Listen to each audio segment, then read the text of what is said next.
Well, welcome to a new Harry's Farm video, and lots to discuss in this one. All sorts of things going on the farm. We finished drilling the wheat. We're going to have a look at that. I'm going to talk about cropping, harvest 23, 24, land use. There's a new census just come out, some interesting figures in there. But I'm going to kick off with the stone wall. Now you saw this all going up, Mark Cheney in the village putting it up. Now I've got Steve McCracken also from the village putting the fencing in. There is the idea of this, there was this scrubland, as I've explained before here, and it really bugged me that it wasn't actually part of this field, this front park as we term it.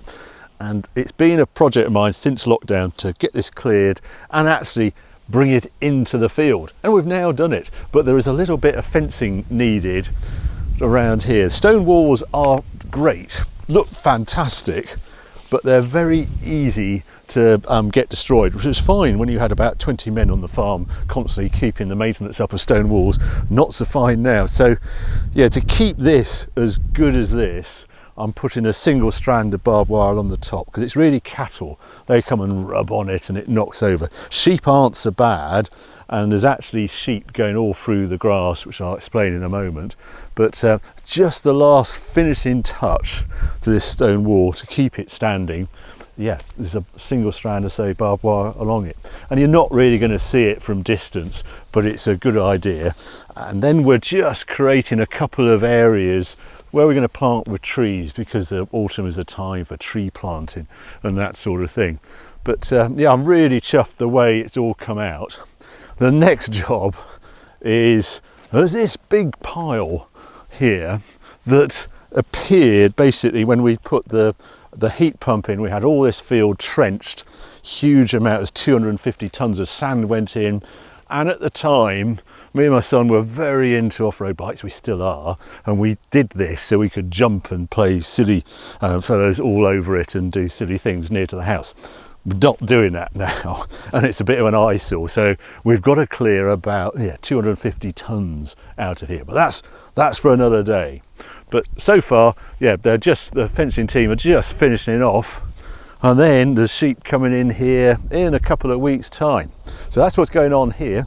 Let's just go and have a look at what's happening with the wheat we planted, it's last week, I think. Now this is where all the wheat is. This is Flagslout, the biggest field on the farm. And we have drilled this, I think it was Wednesday last week. So it's been in the ground just over a week. And then we put what we term a pre-emergent herbicide on it. And pre-emergent, just to explain that means it goes on top. You roll the crop in, you then, before the wheat comes up, hence pre-emergent, you put a weed killer that sort of caps through the soil, and things that aren't wheat grow through it and are zapped by the herbicide, and then it breaks down in the soil. So it has a life of a few months, and it's pretty effective really. And yeah, the plan is then the wheat then comes through and you have a clean crop, and basically you shouldn't need to go near this field again until about March next year, end of Feb, March, when you'll be putting the first dressing of fertiliser on. I've just had a little dig around to see if I could find some wheat. It is germing. The fields, I'm not going to run over to a different farm where we've got some wheat that went in just before, but you can just see the shoots just appearing down there. I can see there's one there. So in a few days' time, it will be through the surface and up and away.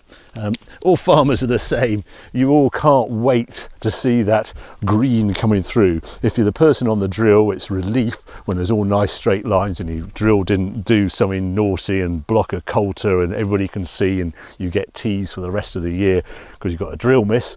So yeah, you can't wait for it to all come through the ground. And just some explanation really on planting stuff.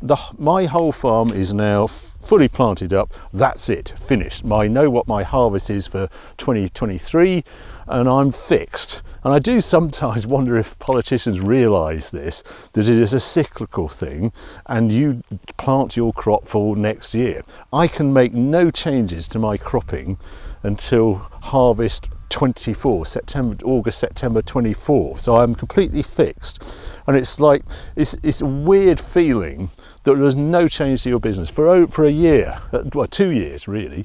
But that's the way of farming. And that's why at this time of year we then turn to think jobs like that, stone walling, etc. And there's so much turmoil in the market at the moment.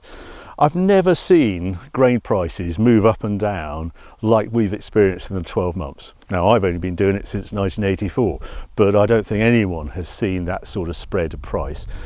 And we don't know what the new normal is now. Wheat is sitting at around £260 a tonne.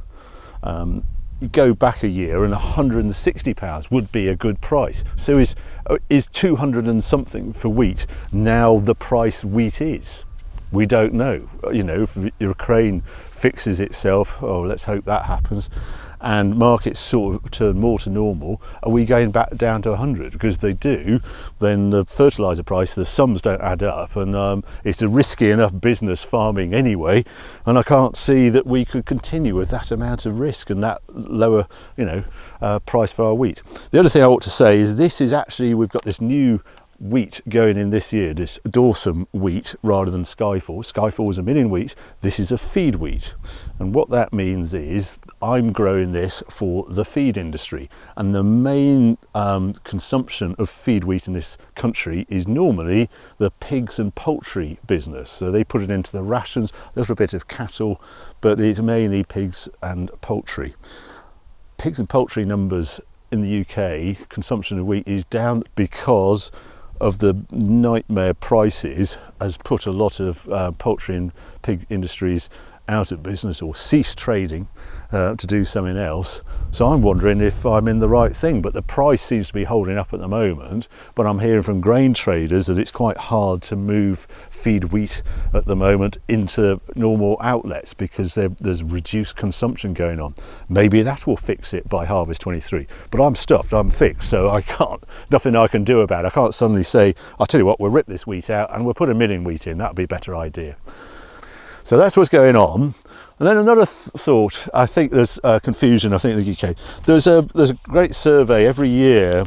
There's a land use survey put out by the government on the census, and they tell us how many hectares are grown in this, that and the other.